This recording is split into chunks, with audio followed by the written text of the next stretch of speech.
आउज़ुबिल्लाहि मिनश्शैतानिर्रजीम बिस्मिल्लाहिर्रहमानिर्रहीम। इब्तिदा है रब्बुल-जलाल के पाक नाम से जो दिलों के भेद खूब जानता है। अस्सलामु अलैकुम वरहमतुल्लाहि वबरकातुहू। गाज़ी इल्मुद्दीन शहीद रहमतुल्लाह अलैह 4 दिसंबर 1908 ईस्वी को बमुताबिक 8 ज़िक़द 1366 हिजरी को लाहौर के एक इलाका कूचा चाबुक सवारा में पैदा हुए, जिसका मौजूदा नाम मोहल्ला सरफरोशां है। आपके वालिद का नाम तालेमंद था, जो मुग़ल कबीले से थे और तरखान यानी लकड़ी के कारीगर थे। गाज़ी इल्मुद्दीन शहीद ने अपनी इब्तदाई तालीम भी अपने मोहल्ले में ही मौजूद एक मदरसे से हासिल की। तालीम से फ़राग़त के बाद आपने अपने आबाई पेशे को इख्तियार किया और इस फ़न में अपने वालिद और बड़े भाई मियाँ मोहम्मद अमीन की शागिर्दी इख्तियार की। 1928 ईस्वी में आप कोहाट मुंतकिल हो गए और बन्नू बाज़ार में अपना फर्नीचर साजी का काम शुरू किया। लाहौर के एक नाशर राजपाल ने बदनामे ज़माना किताब शाया की, जिस पर मुसलमानों में सख्त इज़्तिराब पैदा हो गया, क्योंकि ये किताब करीम आका सल्लल्लाहु अलैहि वसल्लम की शान के ख़िलाफ़ थी, यानी एक गुस्ताखाना किताब लिखी गई थी। मुसलमान रहनुमाओं ने अंग्रेज़ हुकूमत से इस दिल आज़ार किताब को ज़ब्त करने और नाशर के ख़िलाफ़ कार्रवाई करने का मुतालबा किया। मजिस्ट्रेट ने नाशर को सिर्फ 6 माह कैद की सज़ा सुनाई, जिसके खिलाफ मुजरम ने हाई कोर्ट में अपील की, जहां जस्टिस दिलीप सिंह मसीह ने इसको रिहा कर दिया। अंग्रेज़ हुकूमत की अदम दिलचस्पी पर मायूस होकर मुसलमानों ने मुतअद्दिद जलसे जुलूस मुनक्कद किए और रैलियाँ निकालीं, मगर अंग्रेज़ हुकूमत ने रवायती मुस्लिम दुश्मनी का मुजाहरा करते हुए दफ़ा 144 नाफज करके उल्टा मुसलमान रहनुमाओं को ही गिरफ्तार करना शुरू कर दिया। मुसलमानों में ये एहसास जागुज़ी होने लगा कि हुकूमत वक़्त मलून नाशर को बचाने के लिए पॉलिसी पर अमल पैरा है, और ये कि इस मलून को कैफरे किरदार तक पहुँचाने के लिए इनको खुद ही कुछ करना होगा। लाहौर के एक गाजी खुदाबख्श गुज्जर ने 24 सितंबर 1928 ईस्वी को इस गुस्ताख को इसकी दुकान पर निशाना बनाया, ताहम ये भागकर अपनी जान बचाने में कामयाब हो गया। गाजी खुदाबख्श को गिरफ्तारी के बाद 7 साल की सज़ा सुनाई गई। इसके बाद अफ़गानिस्तान के एक गाजी अब्दुल अजीज़ खान ने लाहौर आकर इस शातमे रसूल सल्लल्लाहु अलैहि वसल्लम की दुकान का रुख किया, मगर ये बदबख्त दुकान में मौजूद नहीं था। इसकी जगह इसका दोस्त स्वामी सत्यानंद मौजूद था। गाजी अब्दुल अजीज़ खान ने गलतफहमी में इसको राजपाल समझकर इस पर हमला करके एक ही वार में इसका काम तमाम कर दिया। गाजी अब्दुल अजीज़ को हुकूमत वक़्त ने 14 साल की सज़ा सुनाई। राजपाल इन हमलों के बाद नहायत खौफज़दा रहने लगा। हुकूमत ने इसकी पुश्तपनाही करते हुए 2 हिंदू सिपाहियों और 1 सिख हवलदार को इसकी हिफाजत पर मुतय्यन कर दिया। राजपाल कुछ अरसे के लिए लाहौर छोड़कर काशी, हुरद्वार और बिथरा चला गया, मगर चंद माह बाद ही वापस आ गया और दोबारा अपना कारोबार शुरू कर दिया। गाज़ी इल्मुद्दीन की गैरत ईमानी ने यह गवारा ना किया कि ये मलून इतनी आसानी से बच निकले।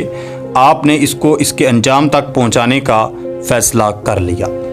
आपने 29 अप्रैल 1929 ईस्वी को राजपाल की दुकान का रुख किया। इस वक्त ये मलून अपनी दुकान पर ही मौजूद था। आपने इसको ललकारते हुए कहा कि आज अपने जुर्म की माफ़ी मांग लो और इस दिल आज़ार किताब को तलफ कर दो और आइंदा के लिए इन हरकत से बाज रहो। राजपाल ने इसको गीदड़ भभकी समझकर नज़रअंदाज कर दिया। इस पर आपने एक ही भरपूर वार में इस बदबख्त का काम तमाम कर दिया। यहाँ पर इसकी दुकान के एक मुलाजम ने करीबी थाने अनारकली को खबर दी, जिस पर पुलिस ने आपको गिरफ्तार कर लिया। आप इस वाक़े के बाद ना सिर्फ मुकम्मल पुरसकून रहे, बल्कि आपने फ़रार होने की भी कोई कोशिश नहीं की। आपने इस कार्रवाई का एतराफ़ किया और गिरफ्तारी पेश कर दी। मुकदमा एडिशनल डिस्ट्रिक्ट मजिस्ट्रेट लुइस की अदालत में पेश हुआ, जिसने मुलज़म पर फ़र्द जुर्म आयद करके सफाई का मौका दिए बगैर मुकदमा सेशन कोर्ट में मुंतकिल कर दिया। आपकी जानब से सलीम बारेट ला पेश हुए, जिन्होंने आपके हक़ में दलाइल दिए, मगर नैप नामी अंग्रेज़ जज ने आपको मोरखा 22 मई 1929 ईस्वी को सज़ाए मौत का हुक्म सुनाया। मुसलमानाने लाहौर ने फैसला किया कि सेशन कोर्ट के इस फैसले के खिलाफ हाई कोर्ट में अपील की जाए और इस मुकदमे में गाजी की वकालत के लिए शोहरा आफाक वकील मोहम्मद अली जिनाह को नामजद किया जाए। चुनाचे मोहम्मद अली जिनाह बम्बई से लाहौर तशरीफ़ लाए और उनकी मुआवनत जनाब फ़र्रुख हुसैन बैरिस्टर ने की। आप 15 जुलाई 1929 ईस्वी को हाई कोर्ट के 2 जज ने फैसला सुनाते हुए सेशन कोर्ट की सज़ा को बहाल कर दिया और गाजी की अपील खारिज कर दी। अपील खारिज होने की इतला जब जेल में गाजी को मिली تو آپ مسکرا کر فرمایا شکر الحمدللہ، میں یہی چاہتا تھا۔ بزدلوں کی طرح قیدی بن کر جیل میں سڑنے کی بجائے تختہ دار پر چڑھ کر ناموس رسالت صلی اللہ علیہ وسلم پر اپنی جان فدا کرنا موجب ہزار ابدی و سکون راحت ہے۔ مسلمان عمائدین نے ہائی کورٹ کے اس فیصلے کے خلاف لندن کی پریویو کونسل میں اپیل دائر کی۔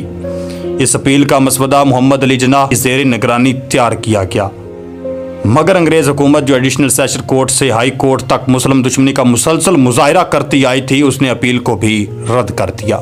غازی علم الدین شہید رحمۃ اللہ علیہ نے اپنی آخری وصیت اپنے رشتہ داروں کو کیا فرمائی، بڑی ہی قابل غور ہے۔ میں سمجھتا ہوں کہ آپ لوگوں کو وہ دل کے کانوں سے سننی چاہیے۔ میرے تختہ دار پر چڑھ جانے سے وہ بخشے نہیں جائیں گے، بلکہ ہر ایک اپنے اعمال کے مطابق جزا اور سزا کا حقدار ہوگا، اور انہیں تاکید کی کہ وہ نماز نہ چھوڑیں اور زکوٰۃ برابر ادا کریں اور شرع محمدی صلی اللہ علیہ وسلم پر قائم رہیں۔ یہ غازی علم الدین شہید رحمۃ اللہ علیہ نے اپنی آخری وصیت اپنے رشتہ داروں کو کی تھی، اور اس کے بعد 31 اکتوبر 1929 عیسوی بروز جمعرات کو میاں والی جیل میں آپ کی سزا پر عمل درآمد کیا گیا۔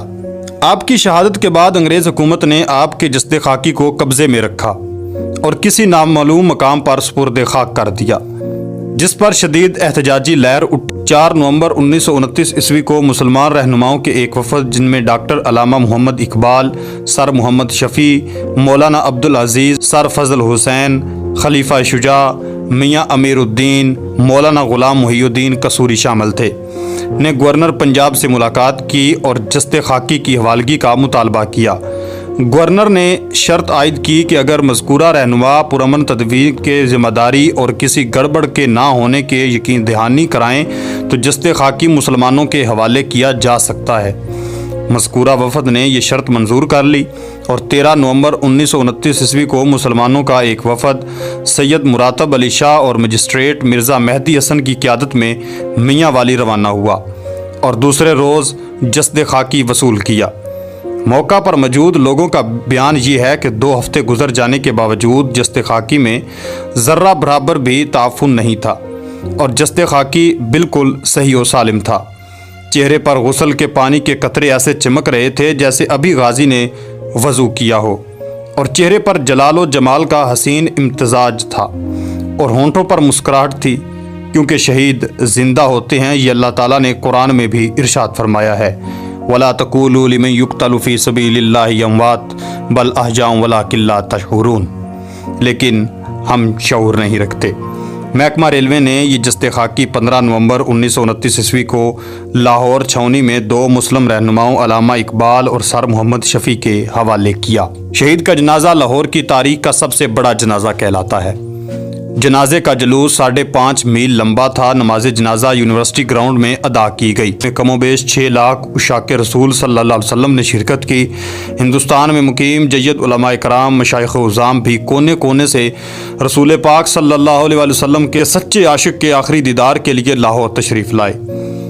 تدفین کے انتظامات کی سرپرستی علامہ محمد اقبال رحمۃ اللہ علیہ اور سید دیدار علی شاہ نے فرمائی۔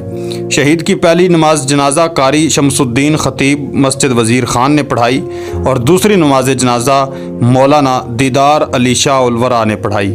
مولانا دیدار علی شاہ اور علامہ اقبال نے شہید کو اپنے ہاتھوں سے لحد میں اتار دیا تھا۔ اس موقع پر ڈاکٹر اقبال نے پنجابی میں ایک جملہ فرمایا تھا جو بڑا مشہور و معروف بھی ہوا کہ ترکھانہ دا منڈا تے بازی لے کے آدھے اسی گلاں ہی کردے رہ گئے۔ لوگوں نے عقیدت میں اتنے پھول نچھاور کیے کہ میت ان میں چھپ گئی۔